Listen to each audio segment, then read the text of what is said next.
Hello, and welcome to this video showing you the startup procedure for the STED system. When you arrive at the microscope, please ensure that you are wearing gloves and fresh cling film is placed over the eyepieces in line with current Wolfson Bioimaging guidelines.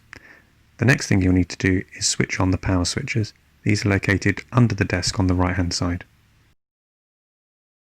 You'll need to switch on the scanner power and laser power switches, followed by the laser interlock key. If you're not the first user of the day, this may have been done by a previous user. Next, you'll want to switch on the fluorescence lamp and the microscope control box. For the STED system, these are located on a shelf above the microscope. To switch on the fluorescence lamp, switch on the power switch, and then you can use the intensity dial to modulate the output power. The microscope control box just has one power switch on the front panel. At this point, all the hardware of the microscope is now currently switched on, so you can go ahead and log into Windows with your standard UOB login details. After about a minute, a grey screen will appear where you have to input your PPMS login details. These are the details you registered with the Wolfson Bioimaging Facility. If this doesn't happen, please contact a member of the support team. Before placing your sample on the microscope, it's a good idea to understand how to move the XY automated stage and objective position using the stage controller. The stage controller can be found on the desk and contains 3 wheels for adjustment of X, Y and Z. The sensitivity of the stage controller can be adjusted to allow quick movement by clicking the Z coarse or XY fast buttons, or more fine movement by clicking the Z fine or XY precise buttons. There are a variety of stage inserts available. Typically these can be found in the microscope incubated chamber. Alternatively, they may be found in a box on the sample prep area. The most flexible stage insert is a universal holder.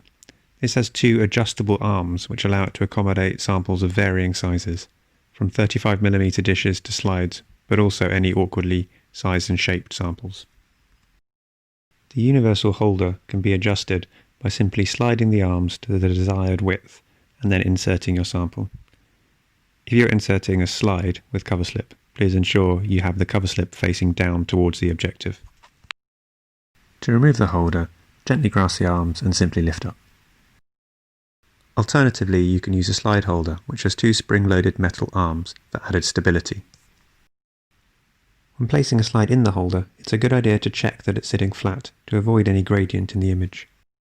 This slide holder can also be adapted for use with 35mm dishes through use of the magnetic dish holder.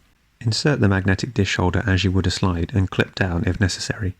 You could then place your 35mm dish within the holder. The dish holder can be used with or without the lid of your dish and can be secured using the magnetic top.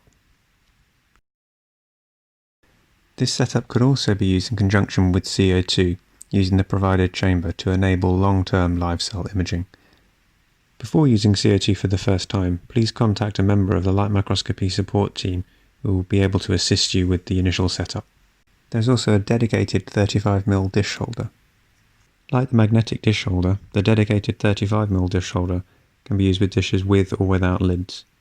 If you plan on making any additions to the dish during a time course, for example, it is much easier not to have a lid on the dish.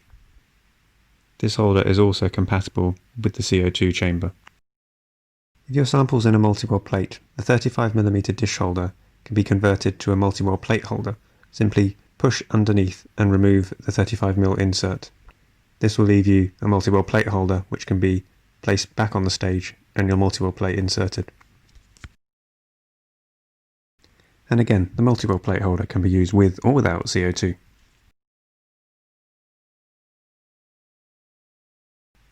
The final thing to introduce is how to control the microscope using the DMI8 touchscreen.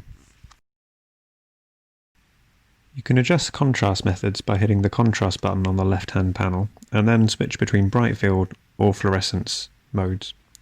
There are 3 options of filter cubes, DAPI, FITSI or rhodamine, corresponding to blue, green or red. Simply select which filter cube you want and then press the illumination shutter button to open the shutter. Switching to microscope mode allows you to adjust the intensity of the fluorescence light. You can also switch to bright field or any other transmitted light contrast method by going to the contrast method menu and selecting, for example, bright field and again hitting the shutter. The intensity of the bright field light can also be adjusted through the microscope menu. At this point you'll be able to start the software. On the desktop there will be a shortcut to LASEX, the acquisition software for the microscope. Double-click and it will begin loading. After a few seconds a splash screen will appear. For the purposes of normal confocal imaging, the default values selected should be fine, so you can click OK at this point, and the software will begin to initialize all the hardware. This concludes the STED startup video. If you do have any questions, just contact Wolfson-LM and we'll be happy to help.